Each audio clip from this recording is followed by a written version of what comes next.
Halo guys, apa kabar? Balik lagi di channel Abu Samar, tempat nontonnya kalian yang punya kuota pas-pasan dan hobi nebeng hotspot teman. Kali ini kita akan membahas sebuah film yang berjudul Ayla the Daughter of War.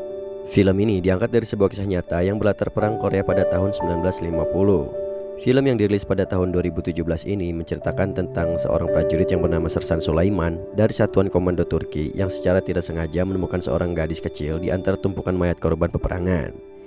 Hingga akhirnya antara gadis kecil dan Sulaiman terjalin hubungan yang begitu erat seperti layaknya ayah dan anak. Saling menyayangi dan saling peduli satu sama lain. Sampai suatu saat Sulaiman harus meninggalkannya karena perang telah usai. Disinilah kisah yang sangat mengharukan dan penuh bawang ini dimulai. Perpisahan dan penantian akan tersaji dalam film ini. Saya ingatkan sekali lagi, film ini mengandung bawang.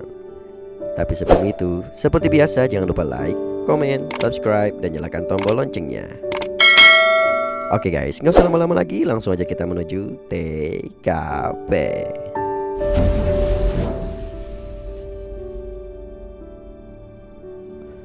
Film ini bercerita pada bulan Juni tahun 1950, tepatnya 5 tahun setelah Perang Dunia Kedua.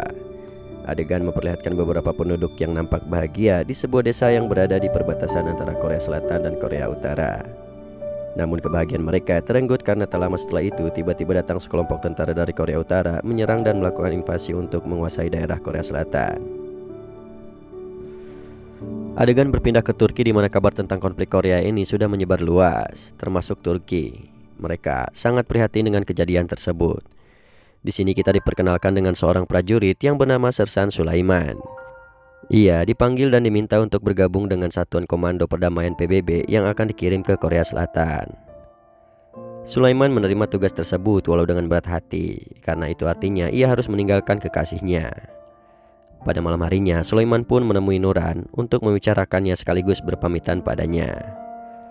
Pada awalnya Nuran tidak ingin Sulaiman pergi karena ia takut terjadi sesuatu padanya. Namun Sulaiman berusaha meyakinkan Nuran bahwa kepergiannya ini tidak akan lama. Ia berjanji akan selalu memberi kabar dan setelah pulang nanti akan langsung menikahinya. Keesokan harinya, di rumah Sulaiman terlihat sang ayah begitu bahagia karena mendapat sebuah pesan dari Sulaiman. Ia pikir anaknya tercinta akan segera pulang dan menikah dengan wanita pilihan ayahnya.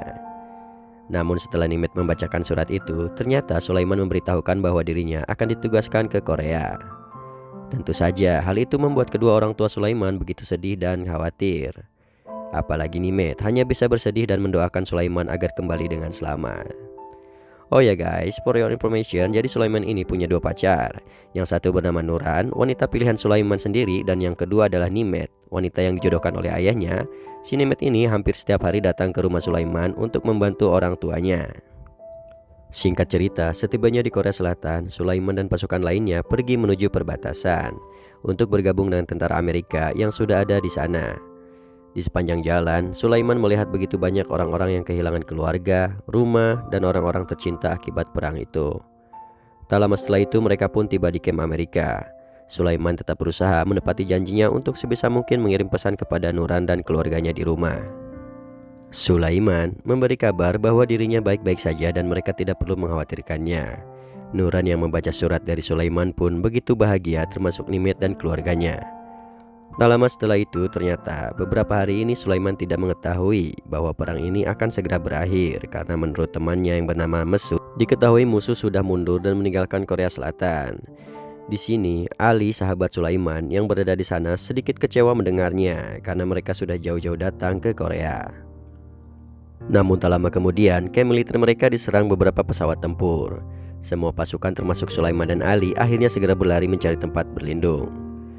Mereka bertemu dengan komandan dan dalam kondisi genting ini Sulaiman, Ali, dan Mesut diminta untuk mengantarkannya ke kamp unit 9 untuk meminta bantuan. Di sisi lain, ternyata kabar perang yang akan segera berakhir ini telah sampai kepada Nuran. Nuran yang mengetahui itu pun sangat senang karena kekasihnya akan segera pulang dan menikahinya. Padahal kenyataannya perang masih berlanjut dan malah semakin memanas.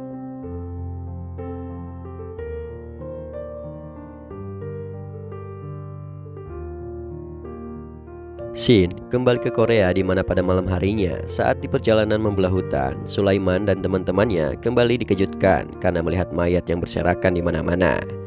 Tempat itu terlihat porak-poranda seperti tak ada kehidupan lagi di sana. Lalu tiba-tiba mereka mendengar suara. Dan ternyata itu adalah seorang anak gadis kecil yang sedang duduk di samping mayat orang tuanya. Sulaiman yang tak tega melihatnya pun segera menghampiri dan memeluknya.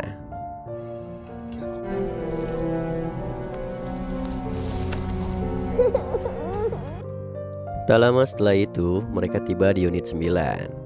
Kita bisa melihat gadis kecil ini begitu tenang ketika ada di pelukan Sulaiman. Saat itu sempat terjadi perdebatan antara Sulaiman dan teman-temannya. Dan Ali sahabatnya menyarankan agar ia memberi nama anak itu dengan nama ibunya. Namun teman-temannya malah tertawa karena nama ibunya Ali terlalu kolot untuk gadis kecil ini. Akhirnya Sulaiman memberinya nama Ayla yang berarti bulan purnama.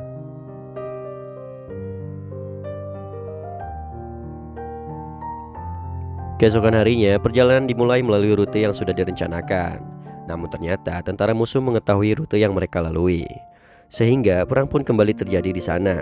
Sulaiman dan Ayla yang berjuang mati-matian untuk keselamatan mereka dibantu oleh Ali yang merupakan seorang penembak jitu. Mereka saling bahu-membahu menghalau musuh yang datang dari segala arah.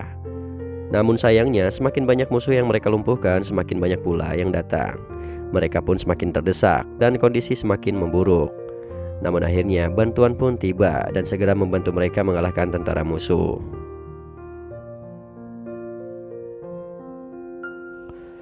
Ternyata peristiwa penyerangan terhadap tentara Turki ini telah sampai ke telinga Nuran. Ia pun menangis dan khawatir tentang keadaan Sulaiman.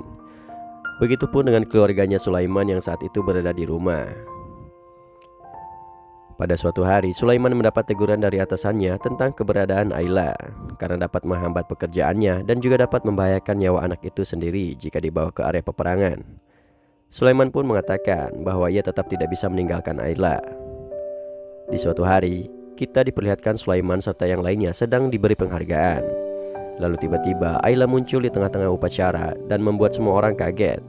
Tapi untungnya komandan dari Amerika itu tidak keberatan dan bahkan memberikan izin pada Sulaiman untuk mengurus Ayla. Kisah bahagia ini pun kemudian Sulaiman sampaikan kepada keluarga dan juga kekasihnya. Mereka yang mendengar hal tersebut ikut bahagia dengannya. Namun berbeda dengan Nuran, ia justru sedikit cemburu melihat kedekatan Sulaiman dan Ayla. Lalu tibalah di bulan Januari 1951, Ayla tampak begitu dekat dan ia tak ingin jauh dari Sulaiman. Sulaiman yang awalnya merasa kasihan, perlahan-lahan berubah menjadi kasih sayang yang begitu tulus. Dan saat itulah Sulaiman mulai mengurus dan menyayangi Ayla seperti anak kandungnya sendiri. Ayla juga begitu dekat dan akrab dengan tentara-tentara Turki lainnya. Di setiap waktu luang atau waktu latihan, Ayla selalu ada di sana memperhatikan dan bermain bersama mereka. Maret 1951, musim dingin pun berakhir. Di suatu pagi ketika para prajurit itu sedang melakukan apel, tiba-tiba Ayla masuk ke tengah-tengah upacara sambil mengikuti setiap kata yang diucapkan oleh komandan. Semua orang pun tertawa, terharu sekaligus terkejut karena ini pertama kalinya Ayla berbicara dan mengerti apa yang dikatakan oleh komandannya. Itu artinya selama ini Ayla memperhatikan dan mempelajari setiap kata yang diucapkan pada tentara Turki di sana. Semenjak itu, di setiap waktu luangnya, Sulaiman pun dengan sabarnya selalu mengajarkan beberapa bahasa Turki kepada Ayla. Sampai di suatu momen ketika Sulaiman mengajarkan beberapa kalimat, tiba-tiba Ayla mengucapkan kata papa dan langsung memeluk Sulaiman. Mendengar hal itu pun, Sulaiman langsung memeluk Ayla semakin erat. Hatinya sangat tersentuh, ia sangat terharu dan bahagia mendengarnya.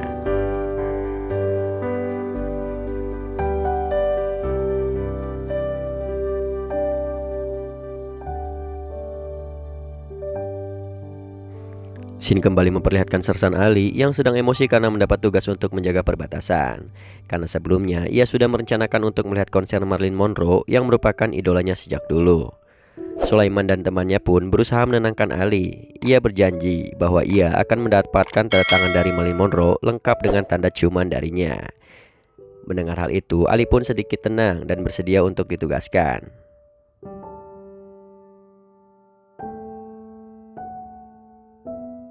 Hari konser pun tiba. Sesuai janjinya pada Ali, Sulaiman dan teman-temannya pun datang untuk meminta tanda tangan sang idola.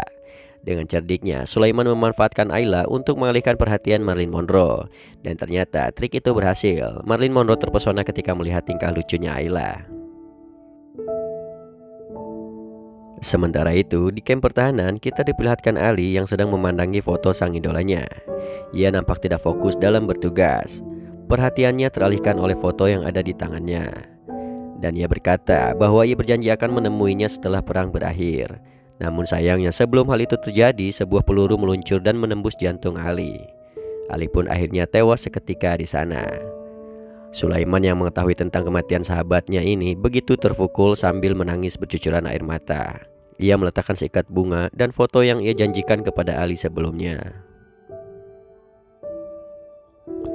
Juli 1951. Hari ini bertepatan dengan 1 tahun tentara Turki berada di Korea. Dan di hari ini pula mereka dinyatakan telah bebas tugas. Karena nantinya tugas-tugas mereka akan digantikan oleh tentara dari negara-negara lain. Hal ini tentu saja membuat Sulaiman sangat dilema. Di satu sisi, ia harus menepati janjinya kepada Nuran untuk pulang dan menikahinya.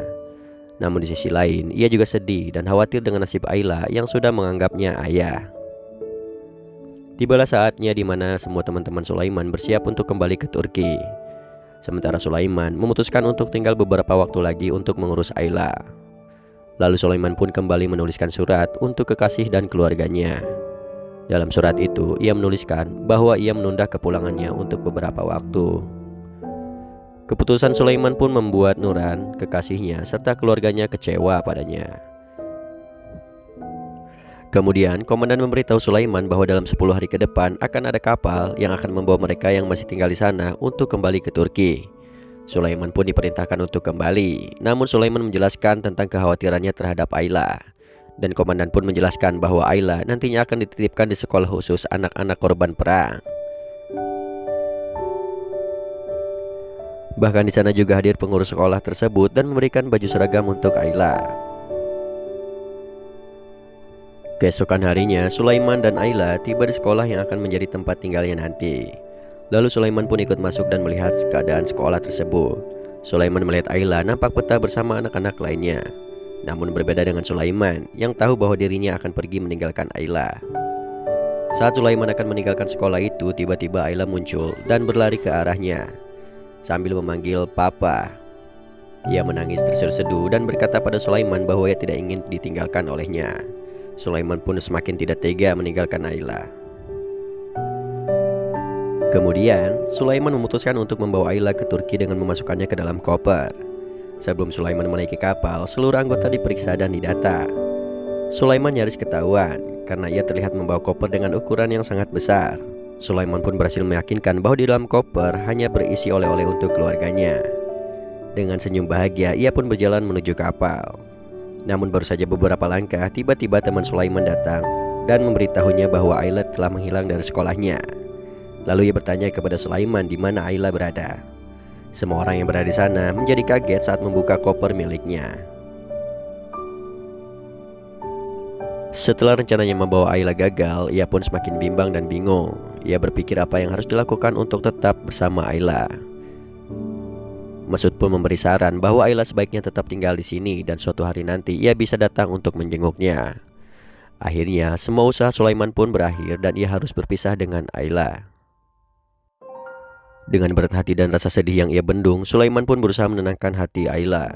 Dan ia berjanji suatu hari nanti akan kembali padanya. Ayla yang hanya seorang anak kecil pun hanya bisa menangis. Dan tangisan pun pecah ketika Sulaiman hendak menaiki kapalnya.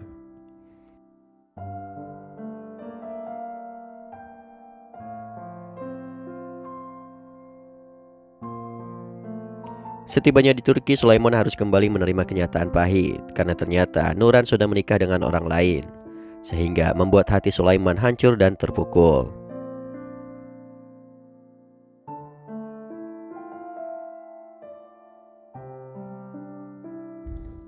Lima bulan kemudian, akhirnya Sulaiman memutuskan untuk menikahi Nimet dan mereka pun pindah ke kota lain.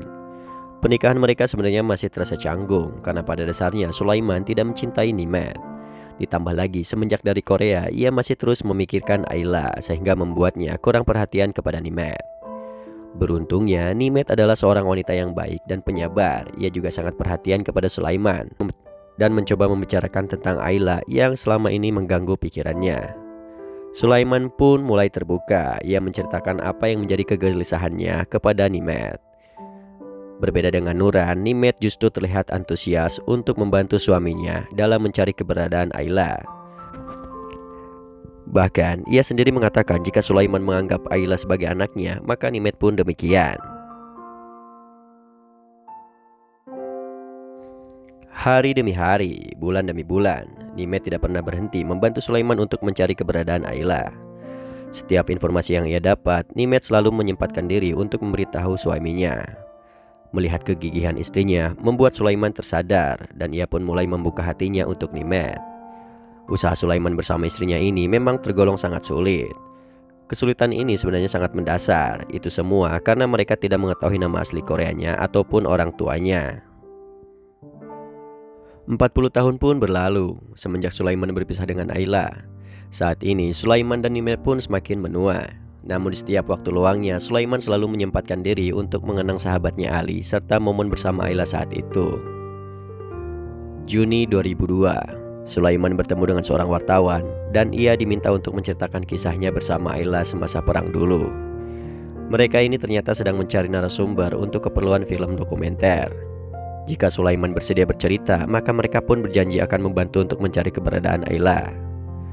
Mendengar hal itu tentunya Sulaiman sangat senang karena menemukan Ayla adalah janji semasa hidupnya yang belum sempat ia tepati. Akhirnya Sulaiman pun menceritakan dan memberikan semua foto kenangannya bersama Ayla kepada si wartawan. Scene berpindah ke Korea, di mana kita melihat wartawan yang sudah berjanji kepada Sulaiman itu mulai melakukan pencarian. Mereka mulai melakukan pencarian dari arsip tempat sekolah Ayla dulu. Namun sebagian arsipnya sudah hangus terbakar dan hilang entah kemana. Mereka pun tidak menyerah begitu saja. Setiap ada informasi walau sekecil apapun tetap mereka selidiki. Sampai akhirnya mereka menemukan nama-nama yang saat ini masih bisa dihubungi. Informasi ini kembali mengantarkan si wartawan menemui Sulaiman. Di sini ia menjelaskan bahwa orang-orang yang ada di daftar itu mengenal Ayla. Bahkan dalam video wawancara itu seseorang menyebutkan bahwa Ayla dulunya pernah diantarkan oleh seseorang tentara. Mendengar hal itu Sulaiman sangat senang dan ia merasa tinggal beberapa langkah lagi untuk bertemu dengannya. Keesokan harinya wartawan ini mendapatkan informasi lagi bahwa ternyata Ayla berhasil ditemukan dan ia pun bergegas menemui wanita itu.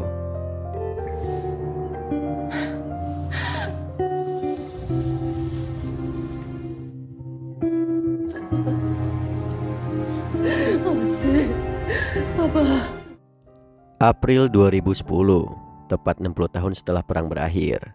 Di pagi yang cerah, Sulaiman beserta istrinya saat ini berada di sebuah taman.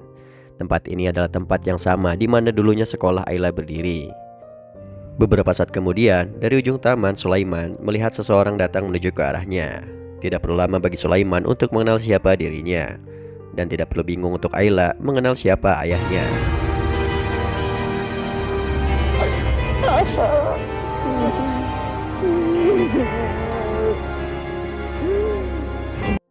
Mereka pun tidak kuasa lagi menahan air matanya. Tangis kebahagiaan mereka pun tumpahkan dalam pelukan hangat yang sudah 60 tahun mereka rindukan. Film pun selesai. Dan 10 April 2010 adalah tanggal di mana Sulaiman menepati janjinya untuk kembali menemui Ayla. Terima kasih sudah menonton, sehat selalu dan sampai jumpa di next video.